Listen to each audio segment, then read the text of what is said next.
இன்றைக்கான தலைப்பு வந்து செல்ஃப் கண்ட்ரோல்.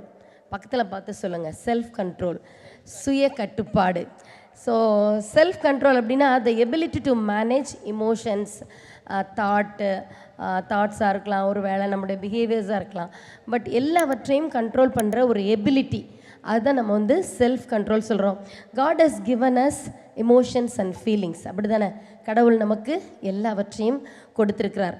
ஆண்டவர் கொடுத்தது வந்து எப்பவுமே தவறு கிடையாது இல்லையா? கர்த்தர் நமக்கு ஒன்று கொடுக்குறாருன்னா அவருக்கு வந்து எல்லாம் தெரியும், எல்லாம் அறிந்த தேவன் நமக்கு தந்திருக்கிறார். ஆனால் நாம் அதை எப்படி யூஸ் பண்ணுறோம், அதுதான் ரொம்ப முக்கியம். ஸோ இங்கே பார்த்தீங்கன்னா நான் வந்து சரி எப்பவுமே நேற்று கூட ஒரு தம்பியோட நான் பேசிகிட்டு இருந்தேன். எங்களுக்கு அது ரொம்ப யூஸ்ஃபுல்லாக இருந்துச்சு. எஸ்பெஷலி எனக்கு இந்த வார்த்தைகள் ரொம்ப ரொம்ப யூஸ்ஃபுல்லாக இருந்துச்சு, ஆண்டவர் எனக்கு சொல்லிக் கொடுத்தப்ப. ஸோ அதை தான் நான் உங்களோட ஷேர் பண்ண போகிறேன். ஸோ இந்த இமோஷன்ஸ் அப்படின்றப்போ நம்ம எல்லாருக்கும் இமோஷன்ஸ் இருக்குது, அப்படி தானே? ஸோ பலவிதமான இமோஷன்ஸோடு தான் நம்ம இருக்கிறோம். ஸோ ஒரு இமோஷனல் பர்சனாக இருக்கிறது தப்பா ரைட்டா? இப்போ நான் வந்து ஒரு ரொம்ப இமோஷனலான பர்சனாக இருக்கிறது தப்பு கிடையாது. இமோஷனல் ஃபூல் ஆகிடக்கூடாது. ஸோ அப்போ வந்து எப்படி அதை அளவாக வச்சுக்கணும், ஸோ அதுதான் ரொம்ப முக்கியம். இப்போ நம்ம எல்லாருக்குமே தெரியும் ஹார்மோனல் இம்பேலன்ஸ் நம்ம நிறைய படிக்கிறோம். நம்ம அப்போ அதை கரெக்ட் பண்ணுறப்ப ஆட்டோமேட்டிக்காக அது ஒரு நார்மல் இதுக்குள்ளே வந்துடுது, லிமிட்ஸ்குள்ளே. அதே மாதிரி ஸோ இந்த இமோஷனல் இம்பேலன்ஸும் பார்த்திங்கன்னா அது கரெக்ட் பண்ண வேண்டிய ஒரு காரியமாக நம்முடைய வாழ்க்கையில் இருக்குது. ஸோ நம்ம எல்லாருமே அதை கடந்து தான் வந்திருக்கோம். யாருமே வந்து ஐ எம் ஓகே அப்படின்னு சொல்லவே முடியாது. ஸோ நம்ம எல்லாருமே இந்த இமோஷனல் இம்பேலன்ஸை நம்ம கடந்து தான் வரோம். ஸோ இப்போ வந்து இந்த இமோஷன்ஸ் எப்போவுமே பார்த்திங்கன்னா it's always connect with soul. நம்மளோட சோலோட இந்த இமோஷன்ஸ் பார்த்திங்கன்னா ஓகே, மாம்சம், அப்புறம் வந்து நடுவில் ஒரு உள்ளுணர்வுனே வச்சுக்கோங்க, உள் உணர்வுகள், தென் உள்ளான மனுஷன். ஸோ இந்த மூணும் இருக்க வச்சுக்கேன். இப்போ சோலுக்கு வந்து ஒரு பியூட்டிஃபுல்லான ஒரு சின்ன ஒரு இது எக்ஸ்ப்ளனேஷன் கொடுத்துருந்தாங்க. அதாவது சோல் பார்த்திங்கன்னா deciding authority to act on ஃபீலிங்ஸாக. சோலுக்கு வந்து அந்த அதிகாரத்தை கொடுக்கப்பட்டிருக்கிறது. ஸோ நம்மளோட ஃபீலிங்ஸ்க்கு ஆக்ட் பண்ணலாமா பண்ணக்கூடாதா அப்படின்ற அத்தாரிட்டியை வந்து சோலுக்கு கொடுக்கப்பட்டிருக்கிறது. அதனால தான் வந்து பார்த்திங்கன்னா நம்முடைய கிறிஸ்தவ வாழ்க்கையில் ஓகே, இப்போ இந்த இமோஷனல் பர்சன் கண்ட்ரோல்டாக ஒரு செல்ஃப் கண்ட்ரோல்டாக ஒரு பர்சன் வந்து ஆண்டவருக்குள்ளே இருந்தால் தான் இருக்க முடியுமா? மற்றவங்களுக்குலாம் அது இல்லையா? ஸோ எல்லாருமே பைபிளை வச்சு அதை அப்ளை பண்ணுறாங்கன்னா இல்லை. குட் ஹியூமன்ஸ், நல்ல மனிதர்கள், நல்ல செல்ஃப் கண்ட்ரோலோட நிறைய பேர் இருக்கிறாங்க. ஆனால் அவர்களுக்கு கிடைக்காத ஒரு விஷயம் நமக்கு கிடச்சிருக்கு, அப்படி தானே? அதில் பார்த்திங்கன்னா எபிரேயர் அது ரொம்ப அழகாக சொல்லப்பட்டிருக்கிறோம் வார்த்தை வந்து ஆண்டவர் சொல்கிறாரு, அவர் வந்து சோதிக்கப்பட்டதுனால் அவர் என்ன பண்ணுறாரா, நமக்கு என்ன பண்ணுறாருன்னா, ஹீப்ரு வந்து எபிரேயர் 2:18 ஆதலால் அவர் தாமே சோதிக்கப்பட்டு பாடுபட்டதினாலே அவர் சோதிக்கப்படுகிறவர்களுக்கு உதவி செய்ய வல்லவராக இருக்கா. இந்த ஒரு என்ன சொல்கிறது, ஒரு வார்த்தையும் இந்த ஒரு அதாவது ஒரு ஸ்ட்ரெங்க் பண்ணுறதுக்கு ஒரு கரம், உதவிக்கரம் அவர்களுக்கு கிடையாது, நமக்கு அது இருக்குது. ஆமேன். நம்ம தள்ளாடுகிற போது, நம்ம சோர்ந்து போகிறப்ப, நம்மளால் முடியாதப்ப அந்த உதவிக்கரம் நம்மை மீட்டெடுக்கிறதா இருக்கிறது. இதுதான் வந்து அவர்களுக்கும் அவர்களுடைய முடிவு வந்து சில சமயங்களில் ரொம்ப பரிதாபமாக இருக்கும். ஆனால் நம்முடைய முடிவை ஆண்டவர் எப்படியாவது நம்மை தூக்கி எடுத்து கிருபையினாலே மீட்டு கொள்கிறார். அதுதான் உங்களுக்கு எனக்கும் கிடைக்கக்கூடிய ஒரு பெரிய ஒரு இது.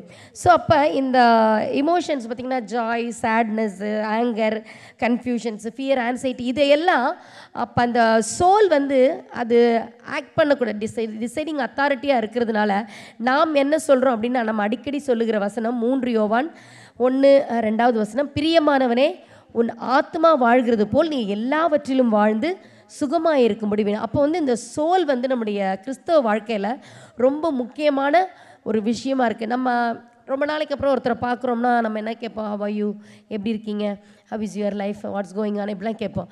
ஆனால் ஹவ் இஸ் யுவர் சோல்னு நம்ம இது வரைக்கும் யாரையுமே கேட்டது கிடையாது இல்லையா? இன்னைக்கு பக்கத்தில் பார்த்து கேளுங்க, ஹவ் இஸ் யுவர் சோல், உங்களுடைய ஆத்மா எப்படி இருக்கிறது. ஸோ ஒரு 2021 ஒரு இஷ்யூ வந்தப்போ சொன்னேன், எனக்கு பார்த்திங்கன்னா ஒரு புலம்பல் மாதிரியே இருப்பேன் நான். அதாவது நான் யாரை பார்த்தாலுமே அந்த பர்டிகுலர் இஷ்யூவை தான் பேசிக்கிட்டே இருப்பேன். என்னை வந்து மைண்ட் டைவர்ட் பண்ணுறதுக்கு பிள்ளைங்களாம் வேறு காரியம் பேசுவாங்க. அண்ணனை எடுத்துக்கிட்டிங்கன்னா அவங்க ஃபெய்த்தில் ரொம்ப ஸ்ட்ராங்காக இருந்ததுனால அவங்க வந்து ரூமில் உட்காந்து நீட்டாக ஆண்டோடைய பாதத்தில் உட்காருவாங்க. என்னால் அப்படி உட்கார முடியல. ஆண்டோட பாதத்தில் உளறிக்கிட்டே அதை பிளாபர் புலம்பல்னு கூட சொல்லலாம். ஸோ அப்படியே இருந்தேன் ஒரு 2 months 3 months அப்படி இருக்கிறப்ப அப்புறம் ஒரு பாயிண்ட் ஆஃப் டைமில் ஏன் நம்ம இப்படி இருக்கிறோம், ஸோ நம்ம எங்கேயோ நமக்கு வந்து தப்பு இருக்குது, நம்ம ஏன் இப்படி புலம்பிக்கிட்டே இருக்கிறோம். அப்போ ஆண்டோட பிரசன்னத்துக்குள்ளே போக முடியல. அப்புறம் ஒரு தடவை ஆண்டோட பிரசன்னத்துக்குள்ளே கொஞ்சம் கொஞ்சமாக நான் வருகிற போது ஒரு விஷயத்தை ஆண்டு சொல்லி கொடுத்தாரு, check your inner man. So உன்னுடைய ஆவிக்குரிய மனுஷனை நீ செக் பண்ணிப்பார், உன்னோட கனெக்டிவிட்டியை சரி பண்ணிக்கோ. அப்போ பார்க்குற போது தான் நான் ஆண்டவர் எனக்கு உணர்த்தினது, my inner man was very weak. என்னுடைய உள்ளான மனுஷன் ரொம்ப பலவீனமாக இருக்கிறத ஆண்டவர் காட்டினார். ஸோ அதுலேருந்து தான் லேர்ன் பண்ண ஆரம்பித்தேன். கிறிஸ்தவ வாழ்க்கைக்கு இன்னர் மேன் ரொம்ப ரொம்ப முக்கியம். ஆவிக்குரிய மனிதன் ரொம்ப ரொம்ப முக்கியம். நீங்கள் வேணால் பாருங்களேன், நம்மளோட ஆவிக்குரிய மனுஷன் வந்து ஸ்ட்ராங்காக இருந்தால் நம்முடைய ஃப்ளெஷ்ஷை ஆடவே ஆடாது.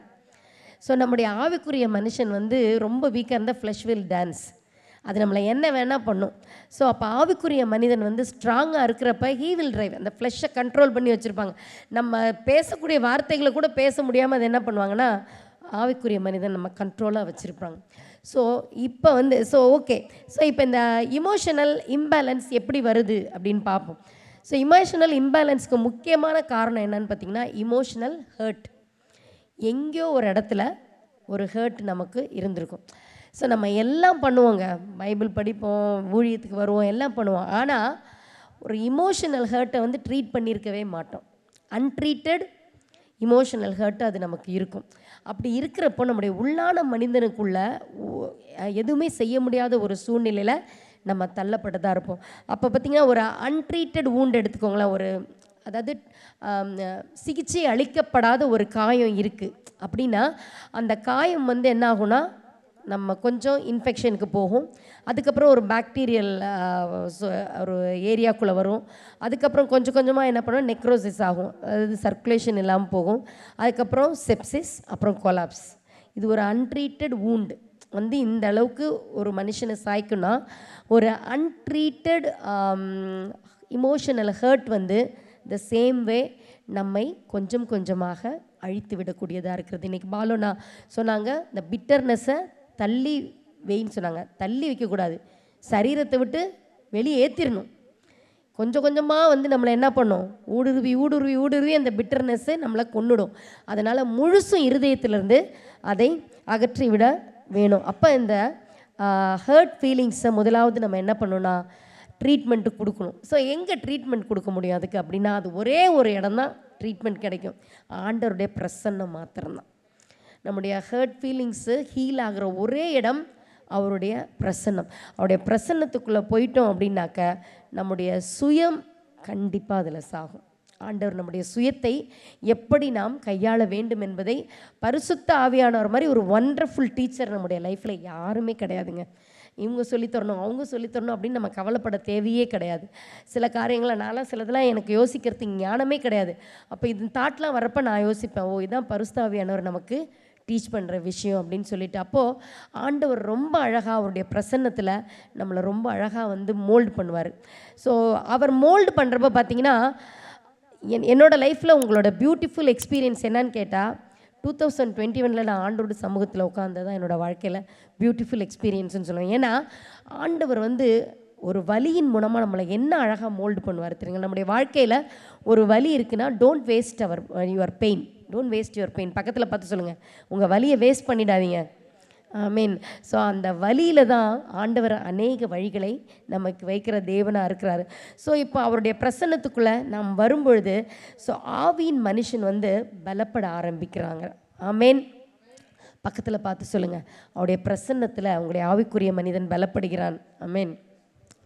அப்போது பிலிப்பியர் 4:13 சொல்லுது, என்னை பலப்படுத்துகிற கிறிஸ்துவினாலே எல்லாவற்றையும் செய்ய எனக்கு பலன் உண்டு. இதுதான் அதுதான் இல்லை, நம்முடைய காயங்கள் எல்லாவற்றையும் ஆண்டவர் ஆற்றுகிற தேவனாக இருக்கிறார். ஆமேன்.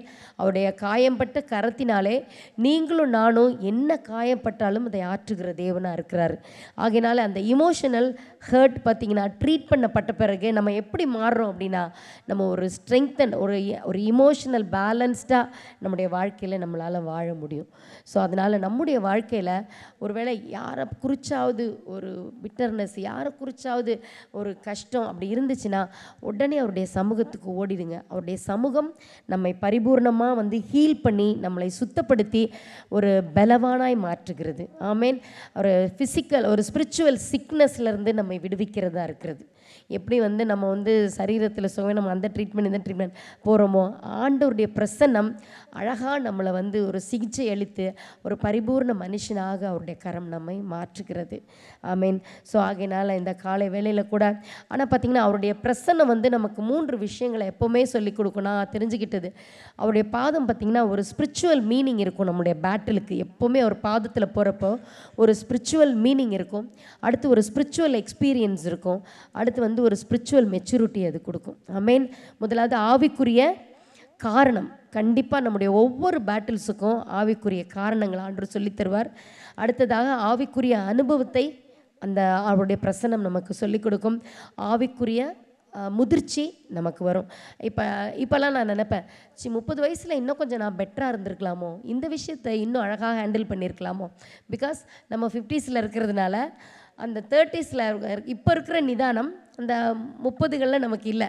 படப்படான்னு பேசுகிறது, படப்படான்னு செய்கிறது. இப்போ யோசிப்பேன், இந்த இடத்த இன்னும் ஸ்மூத்தாக ஹேண்டில் பண்ணியிருக்கலாமோ அப்படின்னு சொல்லிட்டு. அப்போது அது வயது மாத்திரம் இல்லை, ஆண்டவருக்குள்ளே சின்ன சின்னதாக நம்ம still we are learning.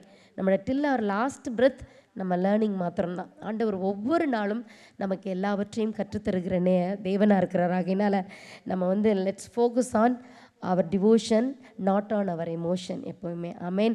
So எமோஷனலாக நம்ம இருக்கிறோம் அப்படின்னா ஓடி போய் உட்கார வேண்டியது அவருடைய பாதம் மாத்திரம்தான். அந்த சொல்லுவாங்களா, கோவப்படுறப்ப எதுவும் செய்யாதீங்க, வார்த்தையை விட்டுறாதீங்க, ஸோ கஷ்டம் அப்படின்னு சொல்லுவாங்க. அதனால் நம்ம எமோஷனலாக இருக்கிறோம் அப்படின்னா வேறு எதுவும் பண்ணாமல் நம்ம போக வேண்டிய இடம் அவருடைய பிரசன்னம் மாத்திரம்தான். அவருடைய பிரசன்னம் நமக்கு அநேக காரியங்களை சொல்லிக் கொடுக்கிறது. கண்களை மூடுவோமா?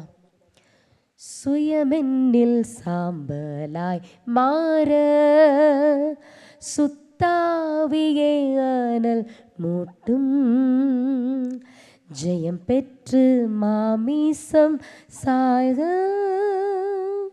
தேவாருள் செய்குவி. அப்பா, எங்களுடைய சுயம் ஆண்டவரே, எங்களுடைய சுயம் எங்களை ஆண்டவரே நடத்தக்கூடாது.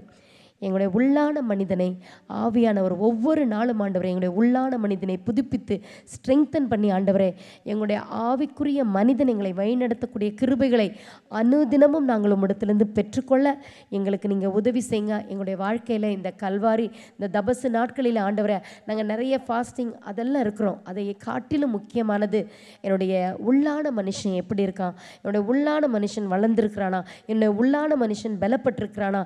ஆண்டவரை எங்களுக்கு அதை செக் பண்ண கிருபை கொடுங்க ராஜா. எங்களுடைய இன்னர் மேனை நாங்கள் ஒவ்வொருவரும் ஆண்டவரை செக் பண்ணி ஆண்டவரே நாங்கள் எந்த இடத்துலையாவது ஆண்டவரே எங்களுக்கு முடியல அப்படின்ற இடத்தெல்லாம் அப்படியே ஆண்டவரே பரிசுத்தாவியனோட கரத்தில் கொடுத்து ஆண்டவரே அவரிடத்திலிருந்து ஆண்டவரே ஜெயத்தையும் வல்லமையும் ஆண்டவரே பலத்தையும் பெற்றுக்கொள்ள எங்கள் ஒவ்வொருவருக்கும் நீர் உதவி செய்ய வேண்டுமாய் ஜெபிக்கிறோம் ஆண்டவரே.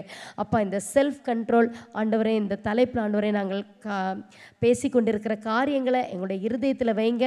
நீர் எங்களுக்கு உதவி செய்ய வல்லவராக இருக்கிறீங்க ராஜா. எங்களுடைய தாழ்வில், எங்களுடைய பலவீனத்தில், எங்களுடைய தடுமாற்றத்தில், எங்களுடைய போராட்டத்தில் ஆண்டவரே நீர் எங்களுக்கு உதவி செய்ய வல்லமையிலாக இருக்கீங்க. மற்றவர்களுக்கு கிடைக்காத ஸ்லாக்கியத்தை ஆண்டவரே உம்மை நம்புகிற எங்களுக்கு நீங்கள் கொடுத்துருக்கீங்க ஆண்டவரே. அந்த நன்றி உணர்வோடு நாங்கள் வாழ கர்த்தர் எங்களுக்கு உதவி செய்யுங்க ஆண்டவரே. இந்த காலகட்டத்தில் எங்களுடைய உள்ளான மனுஷனை புதுப்பித்த ஆண்டவரே நாங்கள் எந்தெந்த இடத்துலெல்லாம் ஆண்டவரை விட்டு கொடுக்க வேண்டுமோ, எந்தெந்த இடத்துலெல்லாம் மாற வேண்டுமோ ஆண்டவரே நாங்கள் எங்களை மாற்றிக்கொள்ள கர்த்தர் எங்களுக்கு உதவி செய்ய வேண்டுமா ஜெபிக்கிறோம். எல்லா துதிகன மகிமையும் இருக்கிறோம் இயேசுவின் நாமத்தில் ஜெபிக்கிறோம் பிதாவே, ஆமேன். என் ஆத்மாவே கர்த்தரை ஸ்தோத்ரி, என் முழுமையுடைய பரிசுத்த நாமத்தை ஸ்தோத்ரி. என் ஆத்மாவே கர்த்தரை ஸ்தோத்ரி, கர்த்தர் செய்த சகல உபகாரங்களை மறவாதே. ஆமேன், ஆமேன்.